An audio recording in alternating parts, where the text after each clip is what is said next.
Well, hi everyone, and welcome to MedEdge. I'm Marcus Grimm. Before we get started, a quick reminder that MedEdge is brought to you by the folks at Metrics. Metrics is a premier student and resident platform for both UME and GME.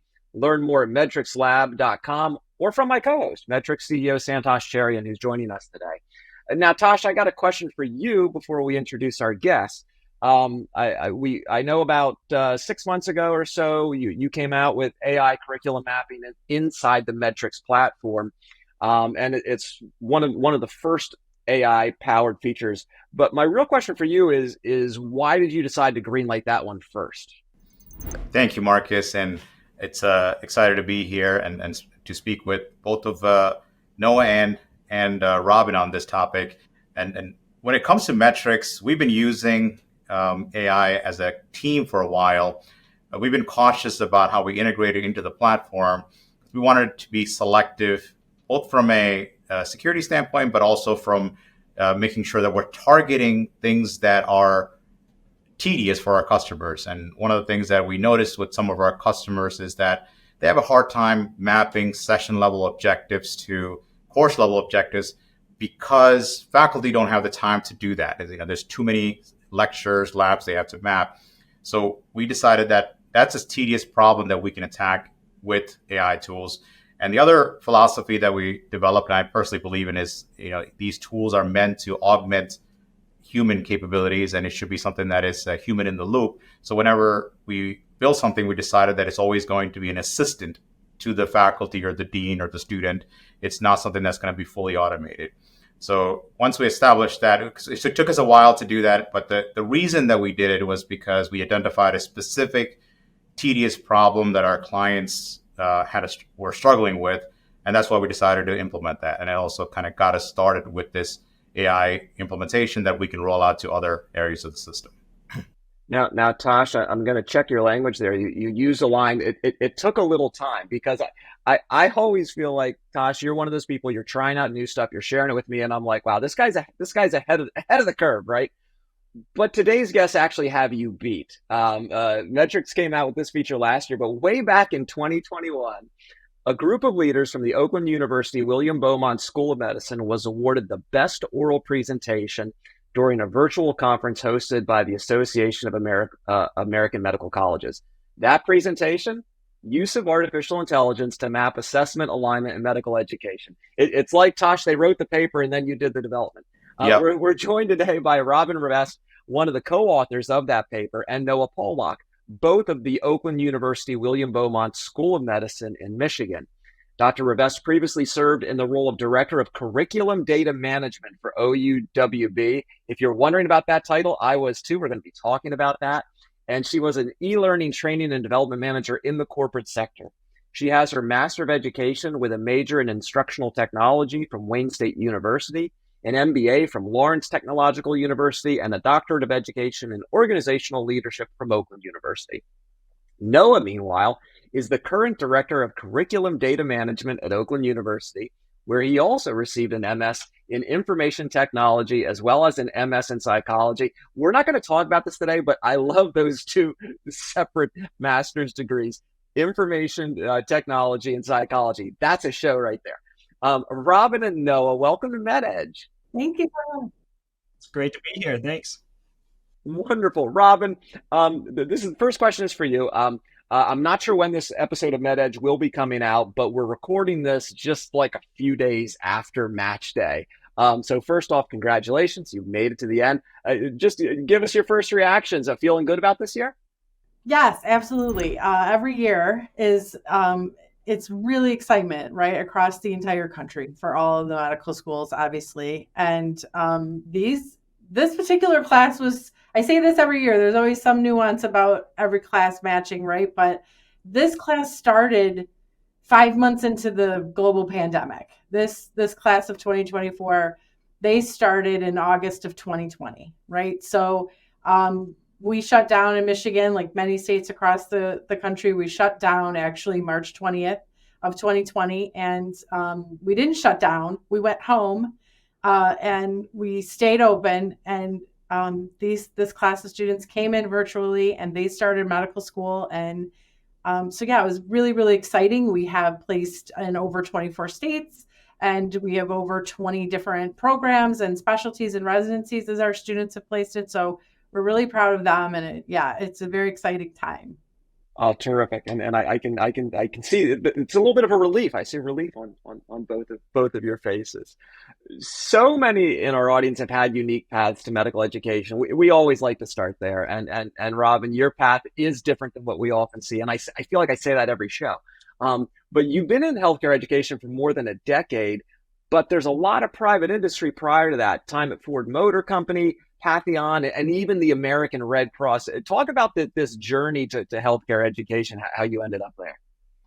So, really, what it boiled down to for me, I'd always wanted to be in some type of education, and that's why I went into instructional design, and I did a lot of corporate training and a lot of learning, and always worked in IT, but also learning organizations within IT. So I was always coupling technology with education.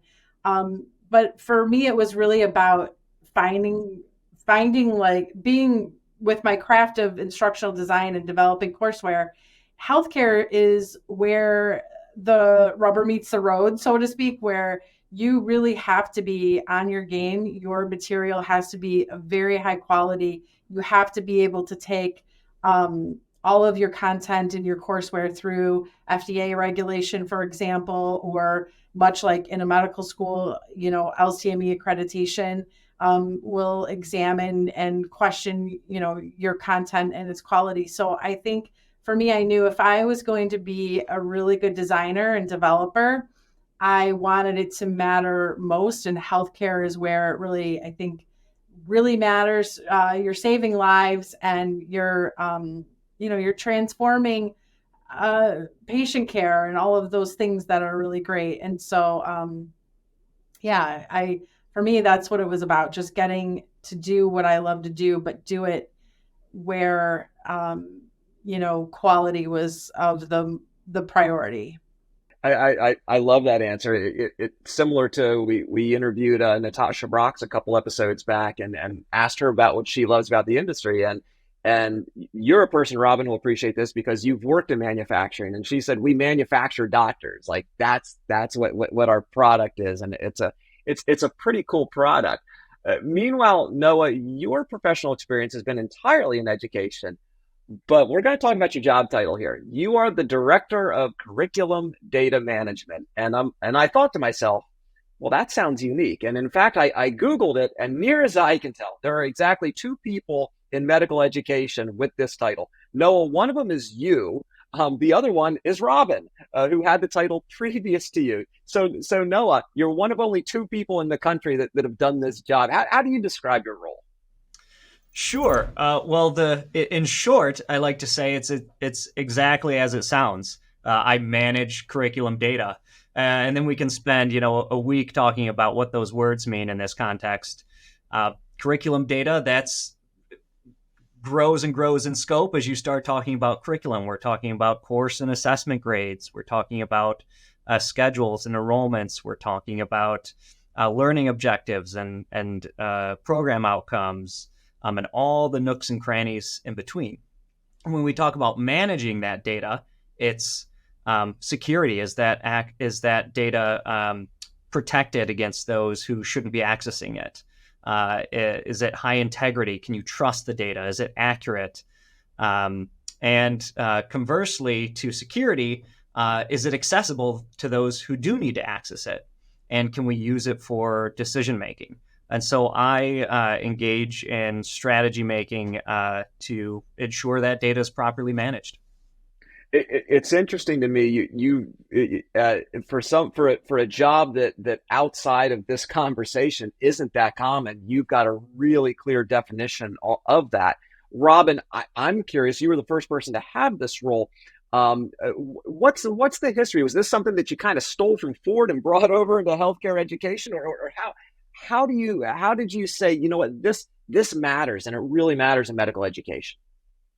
I will have to point to our leadership at the time. So, we're coming in from Michigan, where they had 3 primary medical schools for, I want to even say, hundreds of years, right? Like a long, long time. And then we came in as the 4th, and then 2 others followed us. So we doubled the number of medical schools that we had in our state, but I refer to us as the oldest of the newest, right? So we're kind of the new set. And at the time, our founding deans and the administrators and leaders building this pioneering our medical school here, they had this idea. They knew that for accreditation, but also beyond that, that curriculum data is an asset, and we need people responsible for it and in charge of it, and who understood curriculum,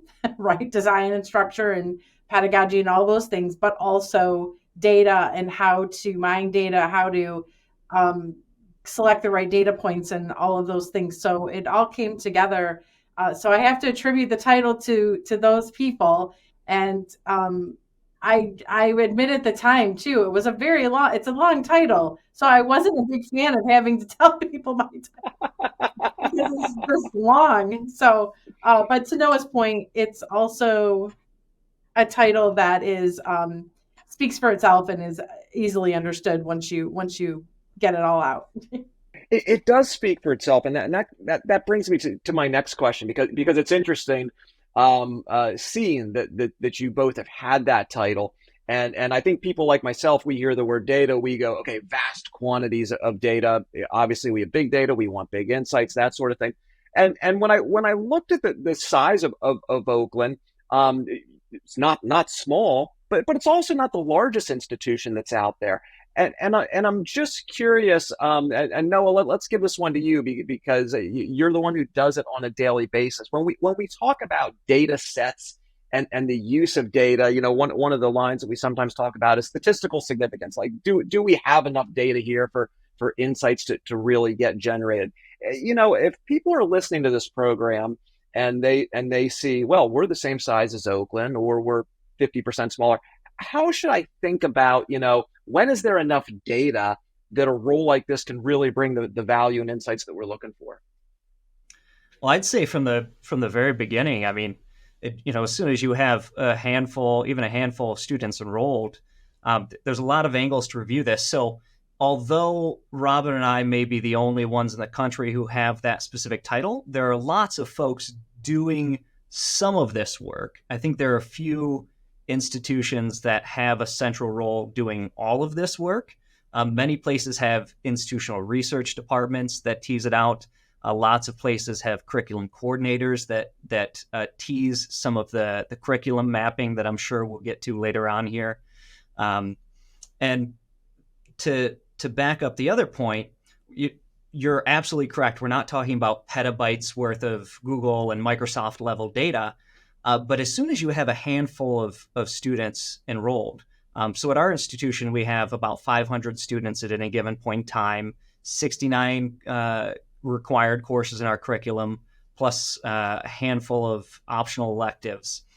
And as you start to multiply number of students with courses, and you start to think about the data that comes, the other data elements that come along with courses, like instructional and assessment methods, course grades, and assessment grades, the magnitude of those data elements start to increase exponentially. So very quickly, even with just a few hundred students and under 100 required courses, you're looking at hundreds and thousands of records just for a single cohort. And then when you consider the relationships amongst that data, the complexity just grows and grows and grows. And I like to make the distinction. Yes, we're talking about data here, but to leverage that data and to use it and to transform it into information, you have to have a specific skill set. And some people don't have that skill set when they're looking at a small single Excel spreadsheet, and some people have that skill set when you're talking about an entire database. And so I'd say it's critical to start right from the beginning, especially if you're a new institution and you have plans to grow. It's a great answer. And you mentioned in there the actual course mapping, which brings us to to 2021, but I'm going to guess like most papers, Robin, you were probably working on it quite a bit prior to publication in 2021. Tosh started the show by sharing, how Metrics decided, let's get serious about AI curriculum mapping. Let's go back to the problem that you were looking at, Robin. How did you kind of settle on, what AI is a good solve for curriculum mapping? Take us back to that time period. So we were looking at implementing new software for assessments, for building and writing and developing assessments and questions. Basically, we were very much in the mindset of build the bank, right? Build the bank of questions. And we had, to align with our timing in terms of building a curriculum inventory as a new medical school, building it kind of concurrent with launching each student year within the curriculum, right? So we have an M1 through M4 curriculum year, and we were kind of, again, mining and looking for software and building all the inventory data for that.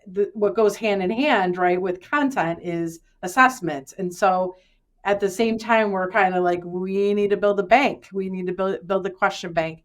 And we need to be able to map the content to the assessment questions to, so at the beginning of the show, we talked about a session. So we have, it's 4 levels of mapping. You have session to course to institution to what we refer to is our physician competency reference set. So a broader national level where it's standardized competency domains, for example. So it's 4 level of curricular mapping. And likewise, we need to be able to point to what questions, how do we know students have successfully learned this content, right, that you've mapped throughout your curriculum. You have to tie it to those questions. You have to know, for example, if I taught something for 3 hours, right, if I went into a concept for 3 hours, as an example, that's pretty deep, right, for that content. How many times did I assess it? How many questions can I tie back to that content? Did I give 1 question? Likewise, how would I know if I taught something for 15 minutes and maybe I wrote 3 questions for that, right? So you want to balance it out, and you want to be able to point to exactly alignment of your assessment of that content. And so that's the type of mapping that we were looking at. And we thought at the time, mapping, we did all the manual mapping. So that was done. And we had a good baseline on how that looked for the curriculum. And then we thought, how do we get to the assessment side of this mapping? Could we do the manual alongside of an artificial intelligence program and then compare the outcomes and see how does that work and how does it look? And could we achieve efficiencies, obviously? And more importantly, could there be things that we find in terms of getting the data back out, the reporting and those types of things that would work, much, much better for us? So it was kind of, it all kind of came together where, okay, curriculum, now assessment, and let's leverage AI and see what happens. And what did happen? What can you tell us about the results? And again, I think everyone on this call, it's interesting. If we talk about generative AI, it's a different conversation than we would have had about Gen I like 9 months ago, 10 months ago. So, I want to be clear to anyone listening. I'm asking the question of how AI performed for this team a couple years ago. So that whatever the answer is, it's fine. But how back then, what were the results like? So basically, our conclusions were they were pretty much in alignment, right? The manual mapping versus the AI mapping, there were discrepancies, but for the most part, there was alignment between the two. You definitely had time efficiencies. You did have to always have, though, a person making decisions and discerning between things, right? Because it's you're kind of, we're putting parameters into the program and we're saying, look, these are the keywords or these are the searchable terms, and here's what we want you to link and make an association, and here's where we don't. But sometimes, when you get into terminology where you're using multiple, mesh terms, for example, right? You have multiple ways of saying the same thing in our language, right? So that's where it does require oversight, and it does require someone, discerning between those things to say, yes, it should be linked. No, it should be not, right? So ultimately, it can get you started. The AI can definitely get you started faster, and it can paint a picture for you and kind of tell you with heat. And it, again, depends on the program you select, but it can definitely point you to, here's where we think the linkages are occurring, and then you can go in, versus just having to be responsible for all of that all of the time. So it's definitely a tool that will help make those, connections. Are you still using it on a regular basis as new curriculum comes online, or how do you think about it? So good question. We have not as after our analysis and our project, we have leveraged what was done and reference that, and we do it manually going forward. However, we know it is a tool. We're not done, right? So we're considering ways in which to use it where it makes the most sense. So if you have a big undertaking, so right now it's kind of maintenance, right? So if you have your question bank built, for example, and you have your mapping done, now going forward, you're just maintaining wherever you make changes within your curriculum and therefore within your assessments. So you can decide, do I want to continue to leverage AI for that? Or is it simpler to just, have a person oversee it? But I would say you want to use AI where you have the big undertaking, right? Where it's overwhelming. Right. You initially did the manual mapping, and this was to tie it to the assessments. So was the AI tool given access to the manual mapping to find those relationships, or for example, like did it know what relationships exist within the manual mapping, or was it simply given the assessments and then like the session objectives? So that's a great question. Yeah. So we did it. So we didn't, I want to be clear, we did it kind of in tandem. So because we wanted to compare even with timing and efficiency there. So we ran for the assessment mapping, we were manually doing it at the same time that the software was doing it, right? So, but what we did, the parameters we gave it were the same that we gave to the person who did the manual mapping. We gave we gave the objectives, session level objectives, and we gave keywords, kind of those key concepts that should be taught in that question. And we had all of that data there. So we were able to have the manual done and the AI done. So it was given that context. But it didn't have the full curriculum map, or wasn't using the full curriculum map of all the objectives and the mappings to the course objectives and the course to the full hierarchy. It wasn't. It's basically seeing the session objectives and then being asked to align it with the assessment like the human was doing. Okay. Yeah. I think that's really good that it's getting close even 2 years ago, because there's I'm assuming that was more rule-based AI and trying to align, like classify keywords and rather than generative AI being used, right? Right, exactly. So there's still this need to determine, interpret what is stated as what's being taught or being assessed, and how can we code it in a way that's meaningful to be able to associate those linkages with questions to content. Did you have any results on the time saving, where if the person that was doing it manually versus having to review what the AI did and make changes to it? We do. Yeah. Yeah, it was, literally the difference between, I would say, it's been a bit of time, 4 or 5 hours of work versus maybe 15 minutes. We could Okay. do that. We can generate the maps really more quickly, obviously much more quickly, than we could manually. So if it were, say, at an exam level, so again, I'm not looking at that data in front of me right now, but like if we had, say, an hour-long exam and it's 90 seconds per question, and so give or take those number of questions, maybe there's 45, 50 questions, it could be about 4 hours of manual work to map all of that versus, 10, 15 minutes on the side of the AI. Awesome. A lot of organizations, I find that once they do one Gen AI project, it kind of, well, what about this or what about that? And I'm curious, and Noah's smiling, so he's probably got a piece of paper somewhere where he's written all these down. But I'm curious, as an organization, what were some of was there an unlock for you?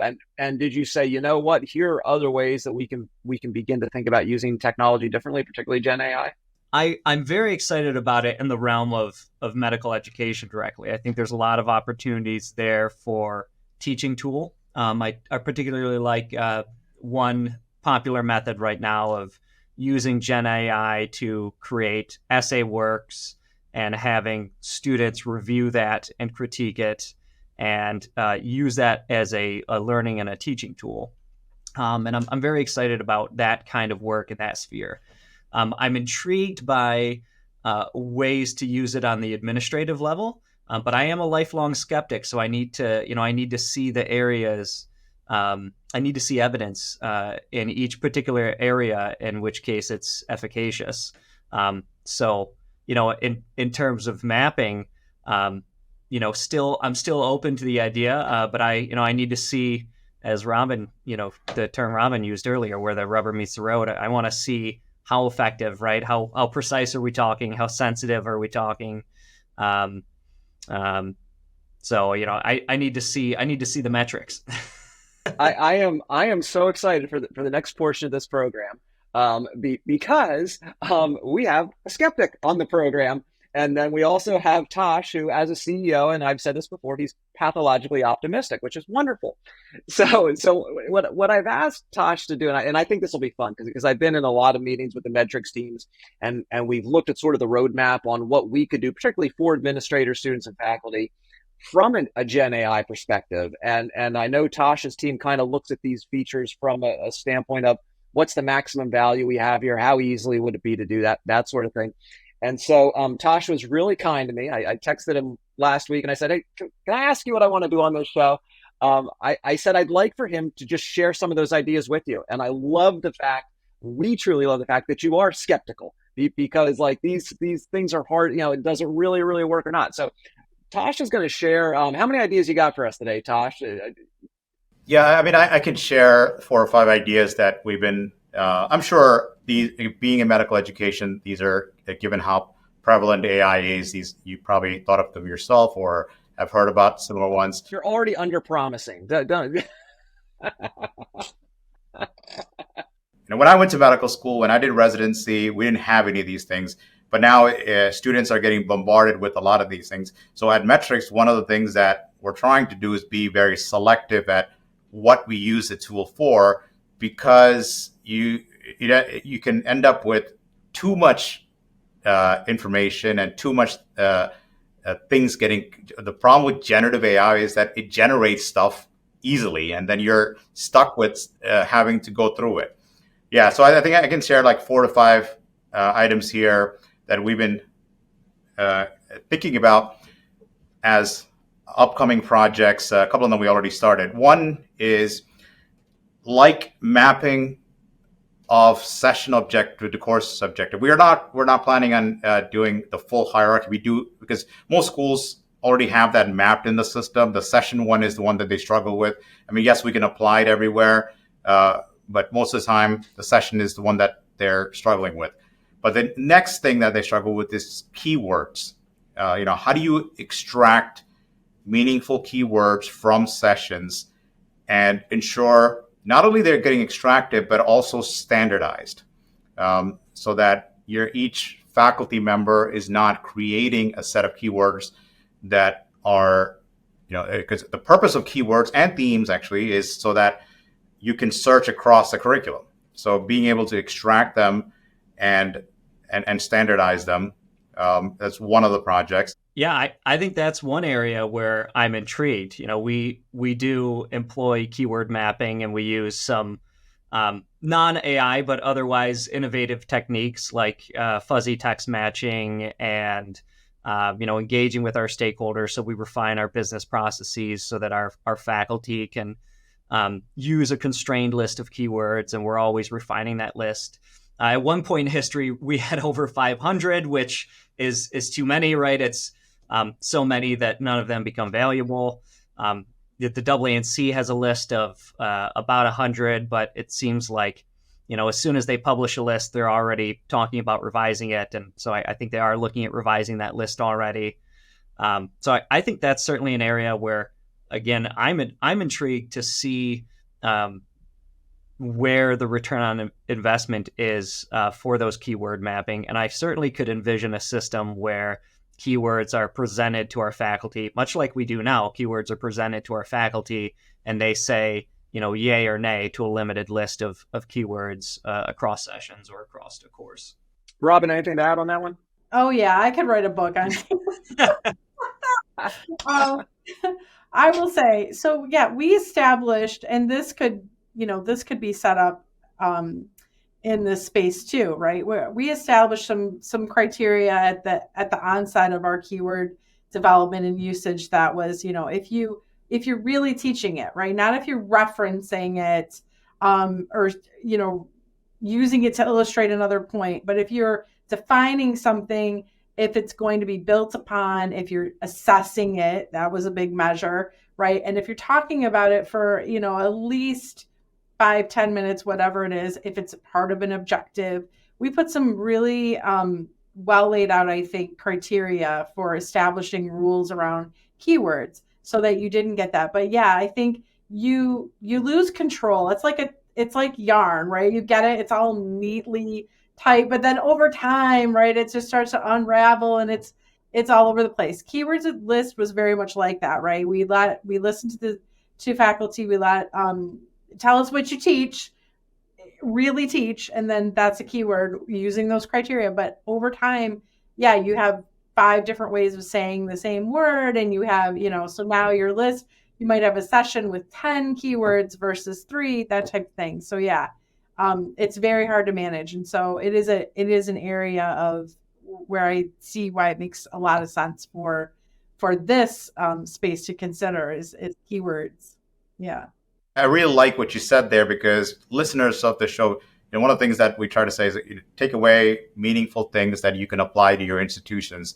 And you said 2 things there. One is the fact that you provide guidance to faculty on what should be a keyword, because faculty are not coming into that role with a lot of background in curriculum development and how do you create keywords, objectives. So institution having that criteria of, teach it for X minutes or whatever the requirements are, that'll help faculty decide how to create what should be a keyword. And the second thing that you mentioned, I think it sounds like you are having oversight of that. They're sending it to you rather than everyone being allowed to create their own keywords. There's some centralized review.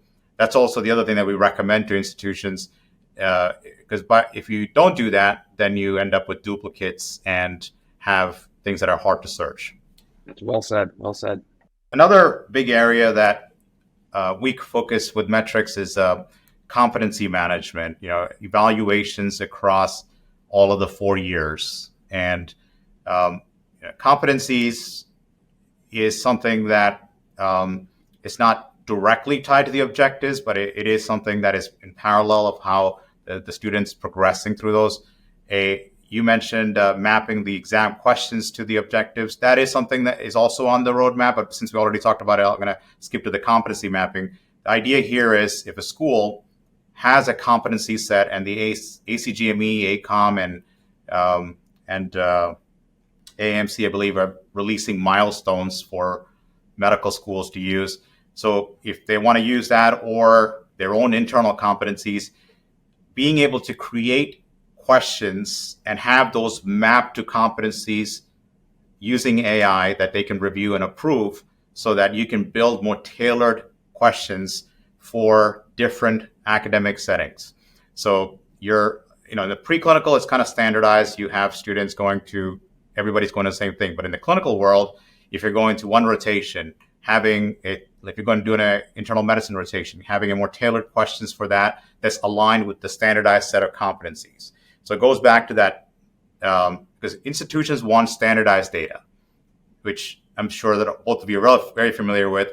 But physicians and educators want more things that are tailored towards what they're teaching. I'm an emergency radiologist. If you ask me how a student or resident is performing in emergency radiology, I'm going to care about that. But if you throw some academic jargon at me about milestones and competencies, I'm just going to go down the middle and press all C's.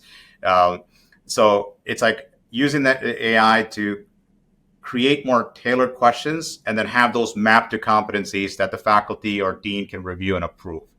That's the other idea that I wanted to share with you. Robin, what are your thoughts on that one? Yeah, again, it's getting started in it's getting the heavy lifting, getting it off the ground.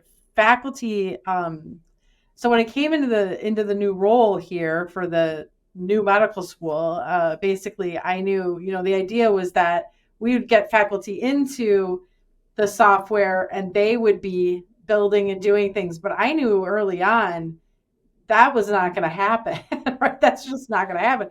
You need to sit down with them and create that partnership and relationship, and you need to find out what they're teaching, hear it from them in the way that they need to share it with you, right?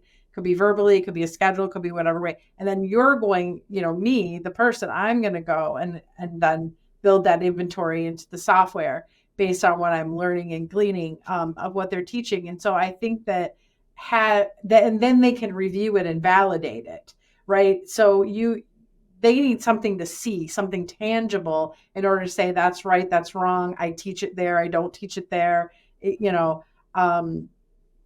do this experience happens often, right? We'll get a query, we'll get a curriculum inventory query, a request, tell us where you're teaching X in the curriculum. We want to know the frequency, we want to know where, we know all different types of things. And we will put it up. It's always a draft because people are always going to say, oh, you know what? It's also in the, second semester, third year type thing. And you go back and you tweak it because without those reviews, you won't get to that level of accuracy that you want to be able to do. But yeah, to your point, it's like giving them something to look at first and doing that heavy lifting first is helpful. Yeah, because what I've noticed is that, and I'm sure you had the same experience, if you have a faculty member, it's a lot easier on the brain and the cognitive load is less to review and approve something than to take it one set of sentences and map it to another set of sentences. And people get tired of doing that and they simply stop. So if it's easy to say yes, no, and move down a list. Absolutely. Tasha, as you think of, we'll do one more of these in a minute, but I do have a question. Robin, you mentioned, faculty, will they do this work? I'm curious what you've found, and this might go back to what you learned 3 years ago, or it might just be current news. How does your faculty and team feel about Gen AI? Are they curious? Do they trust it? In some industries they say it's coming to take my job. I don't think anyone's saying that here. But how do your constituents feel about it? I think they want to understand. I think how they feel about it is, I don't want to it's hard to speak on behalf of a whole group. But for example, so we're doing our medical education week, which we do annually every May, and I've been tasked with building the AI day. So we have, it's all part of transformative medical education. And I have speakers coming in from other institutions, and we're focusing on, AI for the day. And so but my goal in that was to hear from students too. How do students anticipate this in their future careers? But what do they need to know as students? How are they using it today, right now, as a student, right? And so I think that's important for faculty. I think people are excited, but cautious, of course, excited, but also like all the different ways in which it'll impact life, our life in general, right? Just ourselves as educators, ourselves as learners, all of those things. So what are the many ways in which it'll impact how we do what we do? You're asking the right questions, I think. Tosh, do you have one more? You've got your panel of experts here, and at least one of them's claiming to be a skeptic. Well, I'm actually also interested in hearing. I am optimistic, but at the same time, in this area, like this is something I've been researched both in the radiology world for a while. I understand where Noah is coming from because I've seen this cycle of hype, and it doesn't always deliver. So I'm interested in here, Noah. What is your thoughts on? Because initially, when I started, playing with some of these tools, I started off questioning whether there's value in it, but after using it more and more, I realized it's like any other tool where you can use it for what you want to, and if you invest more time into it, you get more results. But what has your experience been? What's your perspective on it? Yeah, I would agree with that statement. There's certainly value to be had there, and I think the question is, what is that return on investment? Because as you mentioned, so let's back up a little bit. Pandemic hit, and higher education institutions across the country said we need chatbots, and they invested in chatbots across the board, and they very quickly realized, well, you have to train a chatbot. So you have to have staff members sitting there evaluating the prompts and the answers and continuously working to make sure that chatbot stays up to date. And then you also have to deal with the fallout when the chatbot hallucinates, to use an industry term, fabricates data. And it's all about sometimes that's okay, sometimes it's not okay. And so it's all about what's your specific use case and what is going to be the return on investment for the resources that you pump into it, including the financial costs and the staff resources. So I certainly agree there's value there. On the philosophical level, you mentioned radiologists, and that's one of the things I hear offhand a lot, that AI is coming for radiologist's job, and that's where I do see clearly the tremendous power of AI. Having used some of those tools myself, dabble mostly in machine learning, but certainly image processing, AI has a really strong grip on it. And I do worry about a future where, because AI does such a great job, our physician skills start to wane a bit, because we still do need radiologists to continue to train those models. We need skilled physicians to be able to review those imagery and to tell the model whether or not it was accurate. And I see a future where AI is used as a tool, but not used as a replacement. Because if it's a replacement, we'll get in this vicious cycle where we're probably not going to end up improving patient care because our physician skill set will wane as they rely on it more. And I see the same threat to a tool like question creation, generative AI to create assessment questions. I think that the same threat exists there. And as long as we can properly mitigate those threats by, making the lives of our physicians and our faculty easier, but not too easy that they forget their cognitive skill set and fail to use those. It's a dynamite answer. It's a great answer. Yeah, absolutely. That's very thoughtful, and I agree with.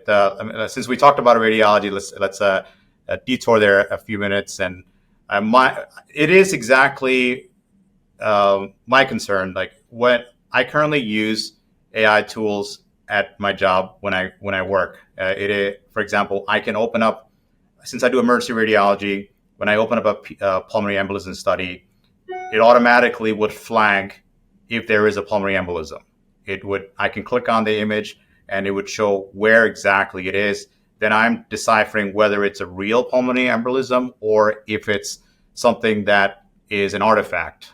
And if it's an artifact, then I don't call it. If it is a embolism, then I call the ER and let them know. So we do this with strokes. We do this with a bunch of other things. And it is easy. And I can see as these algorithms get better and better, where you can say, oh, I don't need to check it as often because it is really good. And you just kind of start to call it. And then the residents, which is even more important, they're going through this training process instead of manually searching for and finding these pulmonary embolism, which is not easy when you're in training. They could rely on this tool, and now someone is pointing at that thing and saying, hey, there's the embolism.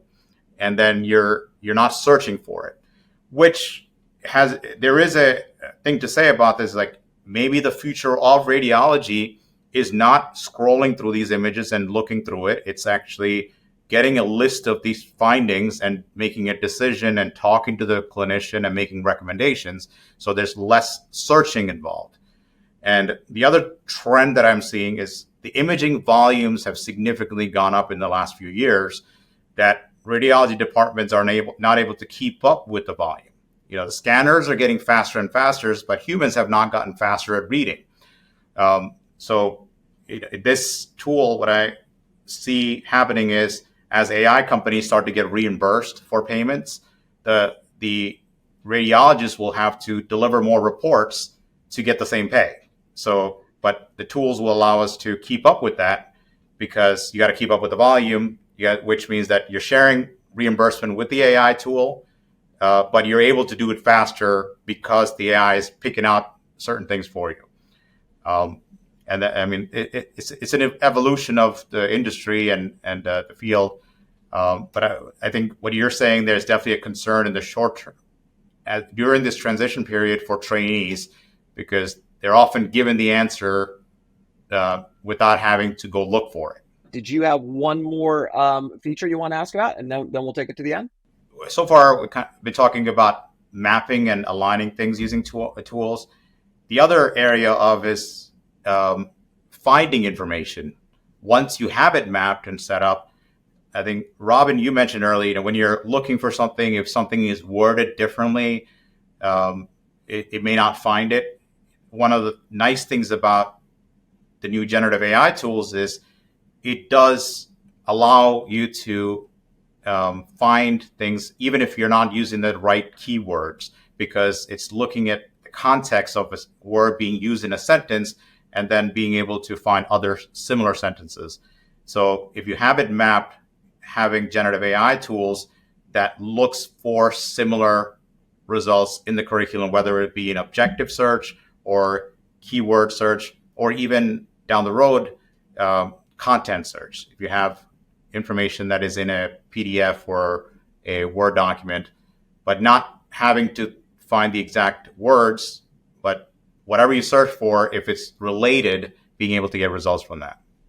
Yeah, that's excellent, because that kind of gets to the prioritization question a little bit too, because so you're going to select or prioritize things where you're factoring in, will AI help you based on the complexity, right? Based on how accurate does this have to be?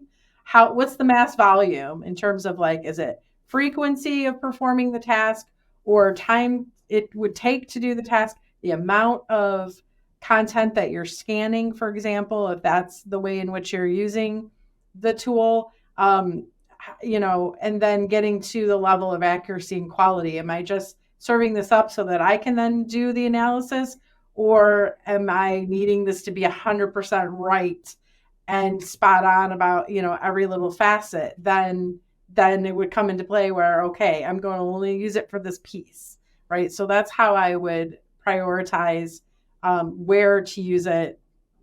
It'd have to be assessing the risk. Yeah. And the amount of work and the benefit is going to save me, just doing the heavy lifting, and then I do that type of thing. Yep. That's a great answer on prioritization. My final question, and maybe this is one for Noah, is or Robin. I think you both clearly. It seems like you share one very big brain, yeah, which is wonderful.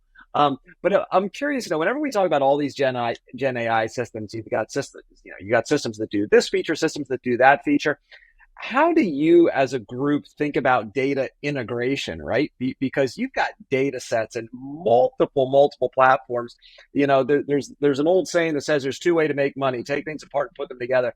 And so I'm curious at Oakland, do you see yourselves in an integrated world where you're trying to bring together disparate data sets, or how do you just think about lassoing all this data that you both manage? Yeah, that not only is that an industry-wide problem, I think it's the central problem of anyone who has data, any data at all. So yeah, we constantly work towards bringing our data together, be it for reporting or for end user use. And the solutions are multifaceted. So sometimes the solution is, we need to stop putting data in this system because the cost measured by data security and data integrity and the resources of staff and monetary resources required to put that data in that system are just simply too high. So one example, we've started pulling or you're refraining from entering data into one of our systems because the cost of having it there was too high. One tenet we strive for is having a single source of truth for our various data elements. And that doesn't necessarily mean put all of your data in one system, but don't do what you can to minimize replicating your data across systems, because that leaves open room for error, room for ambiguity, room for distrust of your data, room for security lapses. Of course, sometimes that's necessary, and sometimes we do have to spend information technology resources to create technology solutions to bridge across systems, or leverage business intelligence tools to connect to those systems and pull that data in for reporting purposes. So we dedicate a lot of resources to solving those kinds of problems.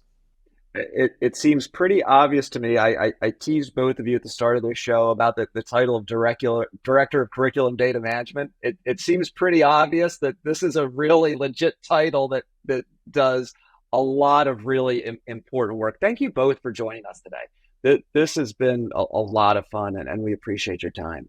Thank you. Thank you so much. Pleasure to be here. Today, each of our moments are increasingly captured by data. For med students, that means schedules, grades, assessments. For faculty, it means curriculum, evaluations. But for administrators, it means analytics, insights, and opportunity, assuming we have the tools to do so.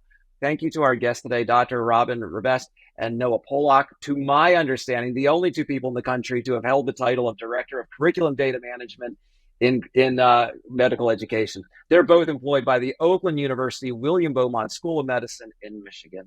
You've been watching MedEdge, which is brought to you by Metrics. Learn more at metricslab.com or from my co-host, Metrics CEO Santosh Cherian. For everyone on the MedEdge team, I'm Marcus Grimm.